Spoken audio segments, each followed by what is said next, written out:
నువ్వెందుకు కార్తీక్ ఏడుస్తున్నావు? నిన్న ఎవరన్నా ఒక మాట అంటే నేను తట్టుకోలేను రేఖ. అలాంటిది నా వల్ల నేను నాన్న మాటలు అంటుంటే నా వల్ల అవ్వట్లేదే. చిన్నప్పటి నుంచి నన్ను నా క్యాస్ట్ని చూసి చాలా మంది చిన్న చూపు చూశారు, కానీ నేనేంటో అర్థమయ్యాక వాళ్ళ చూపు మారిపోయింది. అయినా నన్ను ఎవరు అర్థం చేసుకున్నా చేసుకోపోయినా నువ్వు అర్థం చేసుకుంటే చాలు. ఎప్పటికీ నన్ను నమ్మి నన్ను అర్థం చేసుకుని నాతోనే ఉంటావు కదూ. ఉంటాను రేఖ.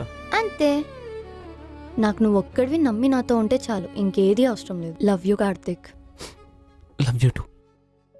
లక్ష్మి, ఏంటండి? కార్తీక్కి ఒక మెకానిక్ షాప్ పెట్టిద్దాం అనుకుంటున్నాను. ఇంటి లోన్ కట్టడానికి, వాడు భార్యను చూసుకోవడానికి, వాడికి ఒక దారి చూపించాలి కదా లక్ష్మి. కరెక్టేనండి, షాప్ పెట్టాలంటే 5 నుండి 10 లక్షలు ఖర్చు అవుతుంది కదా. బట్టల బిజినెస్ సరిగ్గా నడవట్లేదే. ఆ షాప్ అమ్మేసి వాడికి ఒక దారి చూపిద్దాం. సరే అండి, మీ ఇష్టం.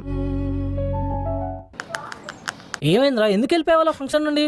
కలిసి తిందామని నేను, మమ్మీ, డాడీ, అంజలి కూడా వెయిట్ చేస్తుండే. కాల్స్ చేసి కూడా లిఫ్ట్ చేయలేదు. నేను రేఖ ఇంటి దగ్గరకు వచ్చామన్నా గడప దొక్కక ముందుకే అక్క ఎందుకు వచ్చారని మొహం పట్టుకొని అడిగింది. నువ్వు ఒక్కడివే రావాల్సింది కదా, తనని ఎందుకు తీసుకొచ్చావని తన ముందే అన్నది. మా అత్తమ్మ వాళ్ళు అడిగితే తన గురించి ఏం చెప్పాలి అని అన్నది. ఆమె ఏం తప్పు చేసిందన్న మొహం పట్టుకొని నాన్న మాట్లాడినారు ప్రతి ఒక్కరు అక్కడ.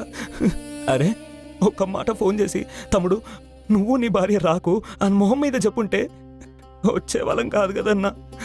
ఇంటి దాకా వెళ్ళి అవమానపడాల్సి వచ్చిందన్నా. అరే ఏదో మిస్అండర్స్టాండింగ్ అయి ఉంటుందిరా, శ్రావణి అలా చేసి ఉండదు. చాలా బాధ అవుతుందన్నా. అరే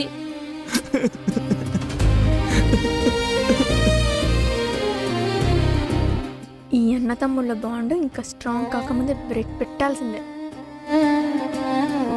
ఏమైంది పిన్ని డల్ గా కూర్చున్నావు? ఏం లేదు రిషి, కొంచెం తలనొప్పిగా ఉంది. శ్రావణతో వాళ్ళ ఇంటికి వచ్చి తినకుండా ఎందుకు వెళ్ళిపోయారు పిన్ని?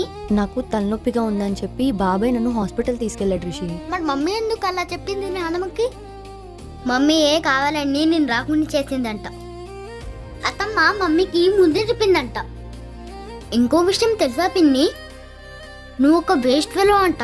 రోజు ఇంట్లో నీ మొహం చూడలేకపోతుందంట మమ్మీ. ఎంత ఫాస్ట్గా అయితే అంత ఫాస్ట్గా నిన్ను ఇంట్లో నుంచి పంపించేద్దామని మాట్లాడుకుంటున్నారు. సరే బాయ్ పిన్ని. చిన్నపిల్లలు ఏ స్వార్థం లేకుండా ఉంటారు. వాళ్ళ తల్లి మాట్లాడింది తప్పని అర్థమయ్యి పిన్నికి విన్నది విన్నట్టు చెప్పేశాడు.